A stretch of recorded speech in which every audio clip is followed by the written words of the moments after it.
In this video today, I'm going to share with you 5 ways I practice body acceptance.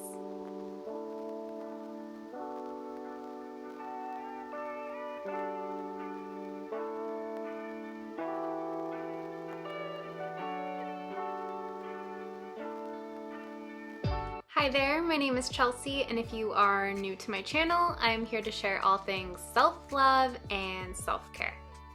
My goal is that by the end of this video, you've learned how to accept your body at all stages in life. In this video today, I'm sharing what works for me, and in no way am I trying to oversimplify things or say that my way is the only way. So please take whatever resonates and leave what doesn't. This is a daily practice, and it requires patience as well as the ability to critically think and observe the conditioning that society has placed on us over time. This topic is close to my heart because if you know me, I've gone on diets my whole life, some of which were crash diets that were completely unhealthy. For example, one time I went on a 2-week juice cleanse where I only consumed pressed juices for 2 weeks, no food, like not even a single almond.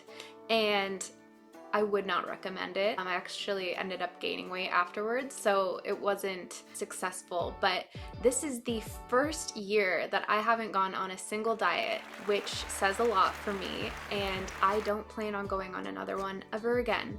I would love to share with you what I've learned along the way in order to finally feel comfortable in my own skin.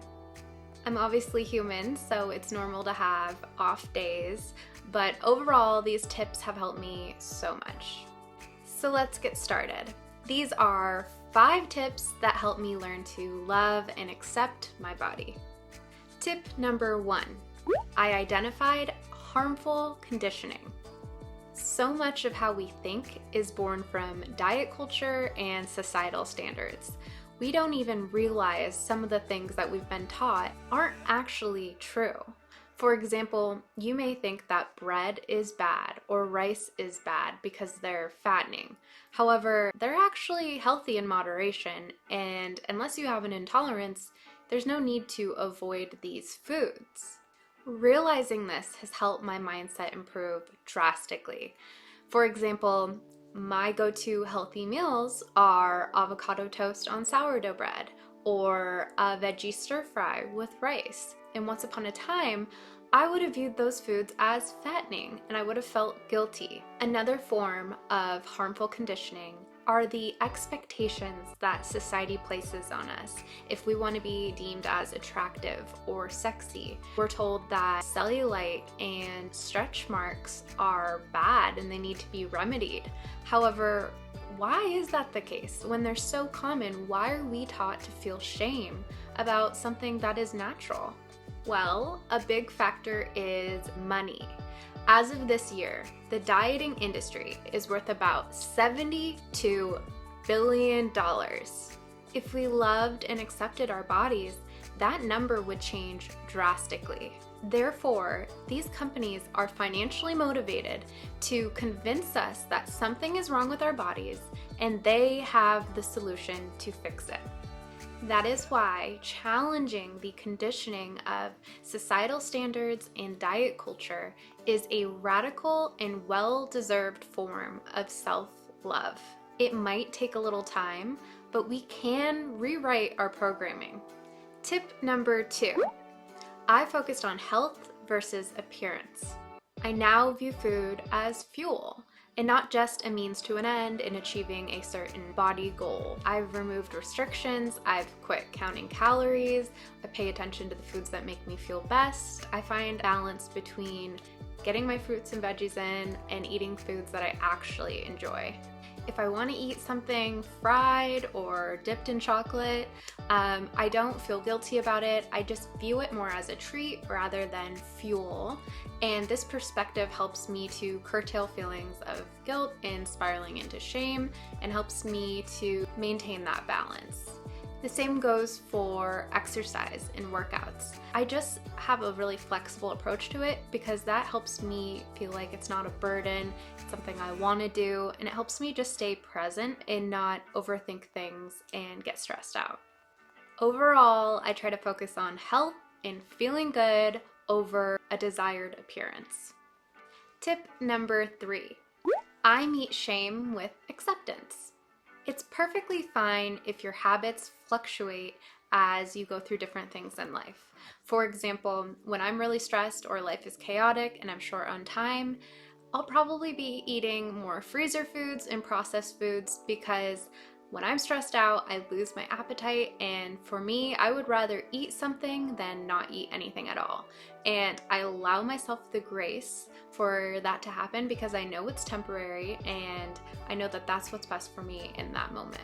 On those days, I may be proud of myself for getting veggies in at all. The balance might look different for you at times too.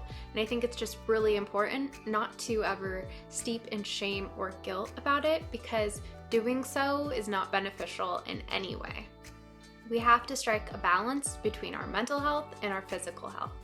Tip number 4, I follow people with similar body types on social media. If you're anything like me, sometimes it can be helpful to see your body type through a different lens. And if your body shape isn't represented often, sometimes you have to go seek that out yourself. Doing this was a game changer in helping me to accept my body as it is right now, because for some reason we are our own harshest critics. So seeing someone with a similar body type allows us to view things from a different perspective and have a more compassionate outlook, and it can serve as a reminder that we are beautiful just the way we are, and just because our bodies are underrepresented doesn't mean that there's anything wrong with them. And the last tip is tip number 5. I learned to dress for my body. For the majority of my life, if a certain style of clothing didn't look good on me, I immediately felt insecure about it. And I felt like I needed to lose weight or I needed to change how I looked in order to fit that piece of clothing. But here's the thing. Just because something doesn't suit your figure, which only you can determine, by the way, but just because it doesn't feel good on you doesn't mean there aren't pieces that will look incredible on you. And it doesn't mean you need to change a thing other than trying different styles out. You can simply use it as motivation to find the pieces that make you feel comfortable and things that make you feel good. One last parting word. I touched on it a little bit earlier, but I still have off days where I don't always feel super comfortable in my own skin, and that's okay. One thing that I do that helps me so much in general, but also on those days, is to avoid doing something called mirror checks. And when you mirror check, it's like when you go up to the mirror and you suck in and you look and you're like, oh, you know, is my stomach sticking out further today, or how do I look? And maybe you don't do it, and if you don't, that's great. I wouldn't recommend starting. But if you're someone who has been critical on themselves over the years, it might be something that you do without even really realizing it. So on those days where you don't feel comfortable, please avoid mirror checks. I try to avoid them every day, but especially when I'm not feeling good about myself. This has helped so much, and it just helps you when you're not feeling like you can accept your body that day. It helps you to have a neutral point of view. I hope this video today helped you gain some insight on how to practice body acceptance in your life. In a society that profits off of your insecurities, I hope you choose the radical act of self-love and self-acceptance. You deserve to feel comfortable in your own skin right now. Not when you lose 10 pounds, not when you gain more muscle, but right now you deserve to feel comfortable in your own skin.